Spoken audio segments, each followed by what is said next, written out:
karena kasus ini masih dalam proses hukum dan belum memiliki putusan tetap inkrah dari pengadilan. Maka beberapa nama yang disebutkan dalam pembahasan ini akan disamarkan menggunakan inisial demi menghormati korban dan juga asas praduga tak bersalah agar tetap menjaga proses hukum yang sedang berjalan.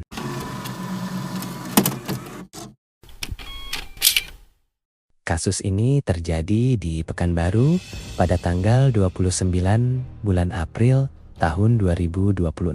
Di balik rumah yang terlihat tenang dan juga terlihat aman, terjadi sesuatu yang benar-benar mengerikan. Seorang ibu, seorang lansia yang sudah berumur 60 tahun, seorang ibu rumah tangga yang tinggal di kediamannya di daerah Limbung Baru, Pekanbaru, tinggal bersama suaminya dan keluarga, yang pada hari itu suaminya sedang keluar rumah untuk mengurus pajak kendaraan. Ia tidak pernah menyangka bahwa tamu yang datang ke rumahnya hari itu akan menjadi orang terakhir yang ia temui dalam hidupnya. Hari itu terlihat normal. Tidak ada keributan, tidak ada tanda-tanda bahaya. Lingkungan sekitar berjalan seperti biasa. Sampai akhirnya ada seorang tamu yang datang untuk berkunjung. Bukan orang asing, tapi mantan menantunya sendiri, yaitu seseorang yang berinisial AF. AF berusia sekitar 21 tahun dan berasal dari Parlilitan, Kabupaten Humbang Hasundutan, Sumatera Utara. Ia diketahui pernah bersekolah di SMP Negeri 1 Parlilitan dan berteman dengan seorang yang berinisial L, yang kemudian ikut terlibat dalam kasus ini. Sebelum menikah, AF disebut merantau ke Pekanbaru dan bekerja di dunia malam. Dari sana ia mulai mengenal lingkungan pergaulan tertentu dan akhirnya bertemu keluarga korban. AF kemudian menikah dengan A, anak pertama korban. Sekitar tahun 2022, A disebut sebagai pribadi berkebutuhan khusus. Hubungan AF dengan keluarga korban diduga tidak harmonis. Ia sering dimarahi atau dicaci oleh korban saat masih tinggal bersama keluarga tersebut. Media juga melaporkan bahwa AF sudah meninggalkan rumah keluarga korban sejak 2023. Setelah pernikahannya hanya berjalan sekitar 1 tahun, AF pertama datang dengan rekannya L. Ia berusia sekitar 22 tahun. Berasal dari Parelitan, Kabupaten Humbang Hasundutan, Sumatera Utara.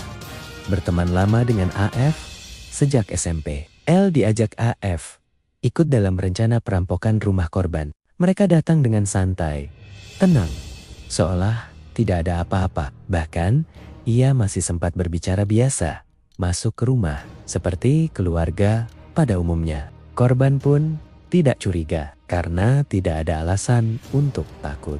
Namun, tanpa diketahui korban, di balik semua sikap normal itu, sudah ada rencana yang disusun. Di luar rumah, sudah ada beberapa orang menunggu. Mereka bukan tamu, mereka pun bukan teman. Mereka datang untuk melakukan kejahatan. Salah satu pelaku bahkan menyamar sebagai driver online. Sebuah penyamaran sederhana, tapi cukup untuk membuat situasi terlihat normal. Dan dalam hitungan menit, semuanya berubah.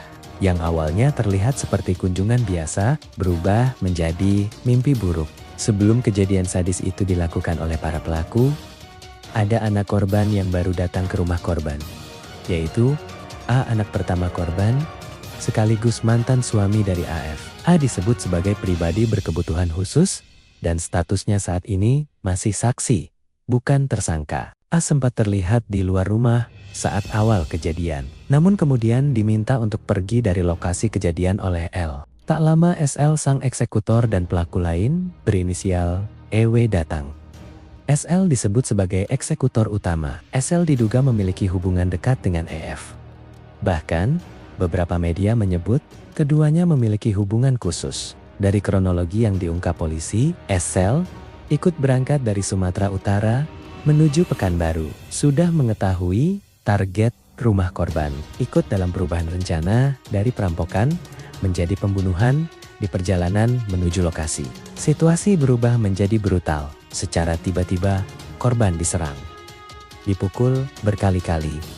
Dengan brutal, menggunakan benda keras. menggunakan balok kayu yang keras dan padat. Bukan sekali, bukan dua kali, tapi berulang-ulang. Pukulan demi pukulan terus dilakukan dengan keras, tanpa belas kasihan, hingga korban tidak lagi bergerak. Dan di titik itu, kasus ini tidak lagi terlihat seperti perampokan biasa. Dan dari sinilah aksi perampokan berubah menjadi pembunuhan. Karena cara pelaku melakukan aksinya terlihat sangat dingin, sangat sadis, dan minim rasa belas kasihan. Yang membuat kasus ini semakin menyeramkan adalah pelaku tahu persis siapa korbannya. Tahu kondisi korban, tahu bahwa korban adalah lansia yang tidak mungkin melawan. Tapi mereka tetap melakukannya. Setelah korban meninggal, para pelaku mulai mencoba untuk menghilangkan jejak. Mereka berupaya untuk merusak CCTV. Mereka juga mengambil barang-barang berharga milik korban. Kemudian mereka mencoba untuk pergi dan beranggapan bahwa semuanya sudah selesai. Setelah pergi meninggalkan lokasi kejadian, para pelaku kabur keluar Provinsi Riau ke wilayah yang berbeda-beda, yang sebagian menuju Sumatera Utara dan ada yang mencoba kabur hingga ke Aceh. Polisi mulai menyelidiki kasus ini. Dari rekaman yang tersisa hingga aktivitas orang-orang terakhir yang datang ke rumah korban. Dan perlahan arah penyelidikan mulai mengarah ke satu orang, yaitu menantu korban sendiri. Di titik itulah publik mulai benar-benar terguncang. Karena ini bukan sekadar pembunuhan. Ini adalah pengkhianatan. Seseorang yang dikenal korban justru menjadi dalang di balik kematiannya. Polisi kemudian bergerak cepat. Satu persatu pelaku mulai ditangkap. Beberapa bahkan mencoba melarikan diri keluar daerah. Namun akhirnya mereka berhasil diamankan pihak kepolisian. Pihak kepolisian berhasil mengamankan dua pelaku utama, yakni AF dan SL di Aceh. Sementara dua orang sisanya, yakni E dan L, berhasil diamankan di Binjai, Sumatera Utara. Dan dari situlah fakta-fakta mengerikan mulai terbuka.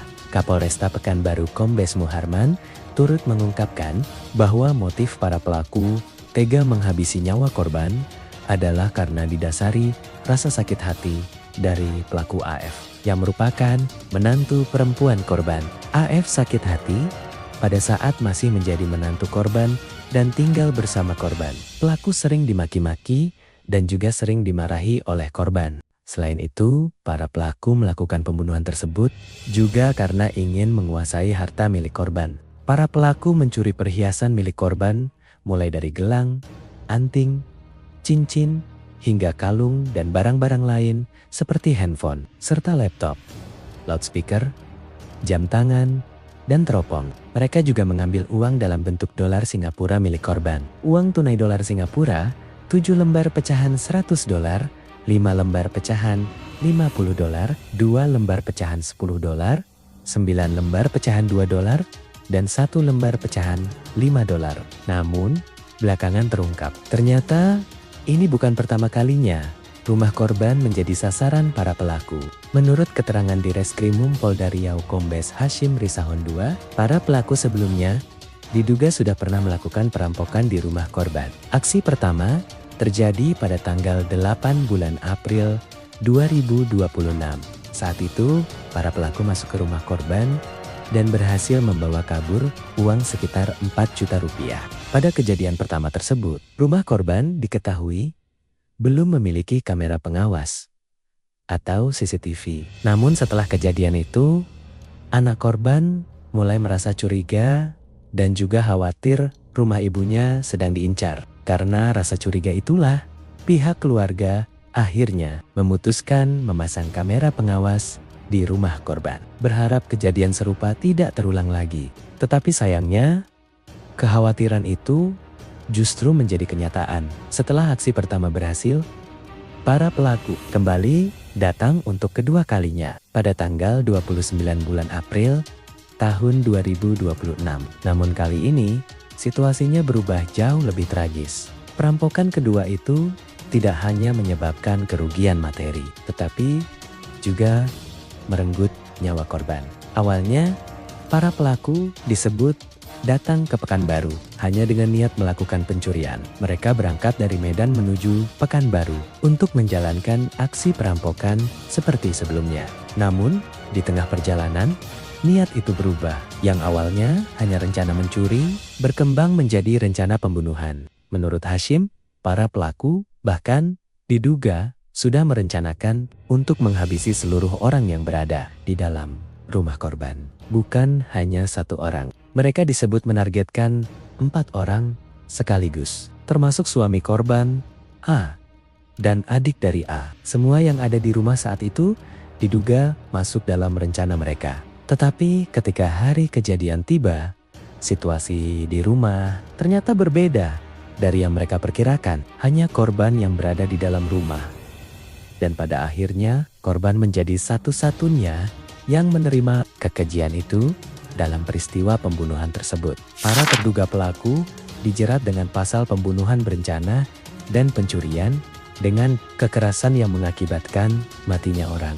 Pasal 459 dan atau pasal 458 ayat 3 dan atau pasal 479 dengan ancaman maksimal hukuman mati atau penjara seumur hidup atau selama-lamanya 20 tahun. Kasus ini memperlihatkan sesuatu yang mengerikan, bahwa kejahatan tidak selalu dilakukan oleh orang asing. Kadang pelaku bisa duduk di ruang tamu rumah kita, berbicara dengan santai, tersenyum, dan berpura-pura tidak terjadi apa-apa. Beberapa menit sebelum semuanya berubah menjadi tragedi. Dan mungkin itulah bagian paling menyeramkan dari kasus ini. Korban kemungkinan tidak pernah sadar bahwa hari itu akan menjadi hari terakhir dalam hidupnya. Tidak pernah sadar bahwa orang yang datang ke rumahnya sudah membawa niat jahat sejak awal. Kini kasus ini masuk ke proses hukum. Dan publik menunggu hukuman apa yang akan diterima para pelaku. Namun satu hal yang pasti, tidak ada hukuman yang bisa menghapus secara brutal di mana korban kehilangan nyawanya. Dan dari kasus ini, kita kembali diingatkan bahwa manusia bisa menjadi jauh lebih mengerikan daripada yang terlihat dari luar. Terima kasih sudah menonton Pixel Verdict ID. Jika kamu ingin melihat lebih banyak kasus nyata yang dibahas secara mendalam, jangan lupa subscribe untuk selalu mendukung kami. Sampai jumpa di video berikutnya.